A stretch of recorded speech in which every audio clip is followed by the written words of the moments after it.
नमस्कार मित्रांनो, कृष्णा ॲडव्हर्टायझिंग मध्ये तुमचं स्वागत। तर आज आपण एक नवीन इकडे बोर्ड बनवलेला आहे। तर तो बोर्ड जो आहे आपला 3x2 मध्ये बनवलेला आहे आपण। त्यामध्ये आपण काय केले, बेसला 5 mm चा ॲक्रिलिक वापरलाय आणि वरती 3 mm चा ॲक्रिलिक वापरलाय।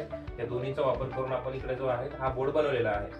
तर तुम्ही पाहू शकता मित्रांनो, हा जो बोर्ड आहे 3x2 च्या साईज मध्ये आहे। त्यामध्ये आपण 2 कलरचा वापर केलाय। हा जो आहे लेटरचा हा ब्लॅक कलर आहे, हा जो आहे आपला येलो कलर आहे आणि परत आपण इथे ब्लॅक कलर वापरलाय। तर मित्रांनो तुम्ही पाहू शकता, इकडे जे आहे 3 mm चा ॲक्रिलिक जे आहे ते आपण वरती आणलेला आहे आणि हा जो आहे बेस 5 mm चा वापरलाय। बेस जो आहे 5 mm चा आणि हा पण जो येलो कलरचा आहे हा 3 mm चा ॲक्रिलिक वापरलेला आहे। आणि हा जो टोटल जो लुक आहे, फायनल लुक आपला 3D येतोय। पूर्ण लेटर्स जे आहेत आपले 3D मध्ये येणार आहेत। बेस जो आहे मिल्की व्हाईट ॲक्रिलिक वापरलेला आहे, जेणेकरून की त्याचा जो रिलीज पेपर काढल्यानंतर तो असा दिसणार आहे।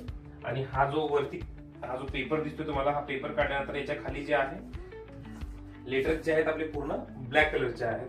सोबतच इकडे येलो आहे आणि इकडे यामध्ये तुम्ही पाहू शकता, इंग्लिश मध्ये त्याचं नाव, कंपनीचं नाव आहे, मराठीमध्ये कंपनीचं नाव आहे, सोबतच कंपनीचा जीएसटी नंबर आहे, त्याच्यानंतर कंपनीचे काही सर्व्हिसेस आहेत, त्याचा जे ऍड्रेस आहे मराठी आणि इंग्लिश मध्ये दोन्ही आपण इकडे टाकले। पूर्ण कंपनीची जी माहिती आहे ती या बोर्डवरती आपण टाकलेली आहे। हा जो बोर्ड आहे कंपनीच्या एंट्रन्सला लावलेला असतो, आयदर तो डोर वरती लावलेला असतो किंवा भिंतीवरती लावलेला असतो। तुम्हाला पण तुमच्या व्यवसायासाठी असा जर बोर्ड बनवून हवा असेल तर नक्की संपर्क करा।